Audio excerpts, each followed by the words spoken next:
पहले शुक्रिया आपका जो आपने मुझे एनकरेजमेंट किया कि हमारी सीएमई सक्सेसफुल रही। तो उसके लिए हमें अपनी लोकल एडमिनिस्ट्रेशन का पूरा सहयोग था, डीसी साहब का पूरा सहयोग था, डीआईजी साहब का, और अपने ब्रिगेडियर साहब हैं वो सभी आए। हमारे कमिश्नर साहब, हमारे डायरेक्टर कोऑर्डिनेटर हैं, उनका पूरा हमें एनकरेजमेंट रहा। तो आप लोगों की सहयोग से वो हमारा सक्सेसफुल हो गया। दूसरा सवाल आपने पूछा कि ये मेहरा कैंपस कब आप पूरी तरह से फंक्शनल करेंगे।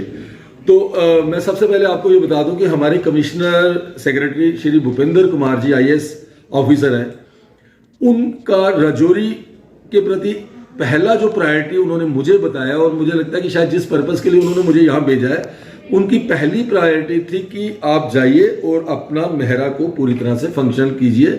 और हमारे डीसी साहब ने भी, उनका भी पूरा रुझान है कि मेहरा कैंपस को हम पूरी तरह से फंक्शनल करें।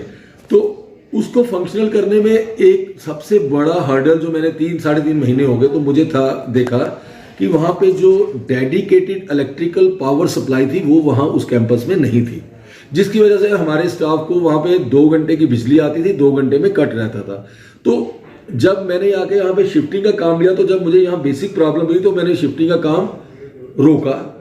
मैंने कहा अभी नहीं शिफ्ट करेंगे जब तक हम बेसिक फैसिलिटी नहीं क्रिएट करेंगे। ये बात मैंने अपने सेक्रेटरी साहब से और डीसी साहब से डिस्कस किया, और इन 2 ऑफिसर्स की बदौलत हमारे कमिश्नर सेक्रेटरी हेल्थ और आपके डिस्ट्रिक्ट डेवलपमेंट कमिश्नर, इन्होंने पूरा इसमें पर्सनल इंटरवेंशन किया। और अभी 2-3 दिन पहले मेहरा कैंपस में हमारा डेडिकेटेड इलेक्ट्रिकल सप्लाई पहुंच चुकी है, जिससे जो हमारा कट है बंद हो गया। अब हमारे पास 24 घंटे वहां पे बिजली की सप्लाई है। अब वहां पे दूसरी किल्लत थी पानी की, क्योंकि पानी एक बोरवेल है वहां पे, और जब बिजली नहीं थी तो बोरवेल काम नहीं करता था, तो पानी कहां से आएगा, पानी की फिलिंग नहीं होती थी टैंकीज में। अब पानी आने से मैंने देखा पिछले 4 दिन में वहां पे बिजली आने से पानी की जो किल्लत थी वो भी खत्म हो गई, क्योंकि अब हमारी मोटर चलती है 24 घंटे में, हम उसको 12 घंटे भी चला सकते हैं, 14 घंटे भी, और जैसे ही पानी खत्म होता है ऊपर टैंक में हम मोटर ऑन कर देते हैं, बिजली होती है। पहले जब पानी खत्म हो जाता था बिजली होती नहीं थी और बच्चों को परेशानी होती थी, ऊपर ओवरहेड टैंक में पानी नहीं जाता। अब हमारी ये दोनों मुश्किलात हल हो चुकी है।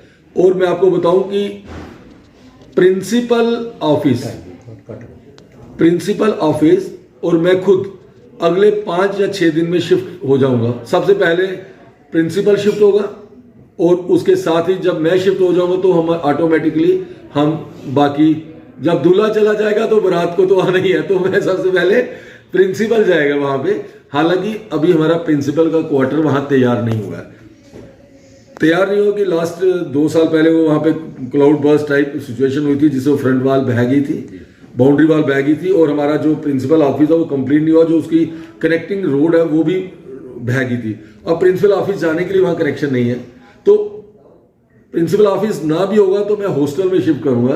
जो हमारे फैकल्टी के उन्होंने रूम्स बनाए हैं, तो मैंने आज जाके वहां पे 2 रूम्स देख लिए हैं और इनको वहां पे बोल दिया तैयार कीजिए। तो मैं जो हॉस्टल के फैकल्टी के वहां पे फिलहाल शिफ्ट करूंगा, आई विल स्टे देयर, और मेरे साथ साथ सारी बारात भी आएगी वहां पे। सर दूसरा मैंने जो बोला कि पब्लिक की तरफ से ये शिकायत है कि शाम के टाइम जो है लेट आवर में डॉक्टर नहीं मौजूद होते, कोई परेशानी हो जाती है।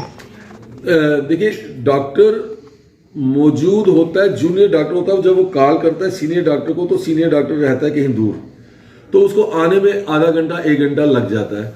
उस प्रॉब्लम का हल भी हमने एक निकाला है कि यहाँ पे हमारे डॉक्टर्स रेजिडेंस हॉस्पिटल के अंदर ही बने हैं। तो मेरी एग्जीक्यूटिव एजेंसी से बात हुई है, वो जल्द से जल्द हमें हैंड ओवर करेंगे और वो क्वार्टर्स हम सीनियर डॉक्टर्स को अलॉट करेंगे, ताकि वो अगर कोई इमरजेंसी या कॉल है तो विद इन 5 मिनट्स पहुंच जाए। दूसरा रही आपकी कि रात को डॉक्टर होते ही नहीं है, तो इस बात का भी हम संगीन ज्ञान लेंगे। और यहाँ पे मैं खुद कुछ इंस्पेक्शन विजिट्स करूंगा रात को, कभी रात को 12 बजे, कभी रात को 2 बजे, और वो पता नहीं होगा किसी को कि मैंने कब आना है। तो ये आपने अच्छी बात कही है, और आपके इस बात को मैं देखता हूँ मेरी इस एक्सरसाइज से कितनी हद तक दूर कर सकते हैं या नहीं कर सकते। सर जीएमसी बिल्डिंग जो यहाँ पर बनी है पूरा स्ट्रक्चर, इसके साथ अर्जैनिंग में और जो है इन्होंने मार्च तक आपको हैंड ओवर करना था, लेकिन अभी तक वो नहीं हुई, क्योंकि गाइनिंग में मैंने देखा है कि इतना रश है कि वहाँ बैठना मुश्किल हो जाता है, बाहर भी और अंदर भी। तो ये कब तक, ये मार्च तक इन्होंने ये कहा था कि हम आपको हैंड ओवर कर लेंगे। डेडलाइन तो एक्सटेंड करते हैं, ये जो कॉन्ट्रैक्टर हैं, जो एग्जीक्यूटिव एजेंसीज हैं, इनकी डेडलाइन एक्सटेंड हो जाती है। तो ये हमारे कमिश्नर साहब ने भी इंटरवेन किया है इसमें, तो उन्होंने अब हमें बोला कि मिड अप्रैल और अप्रैल के महीने में हमें दे देंगे जनता के लिए। लेकिन मैंने देखा कि पिछले 1.5 महीने में उसमें सिर्फ 15 या 20 लोगों ने उसको इस्तेमाल किया है। तो मैंने अब इन लोगों को बोला कि उस नंबर को आप पब्लिकली ज़्यादा डिस्प्ले करें, उसके फ्लैक्स बोर्ड बनाए, जो व्हाट्सअप हमारा ग्रीवेंस नंबर है या हमारा सजेशन नंबर है, तो उसको हम थोड़ा पब्लिसिटी देंगे, तो उसके थ्रू भी हमें मैसेज दिया जा सकता है।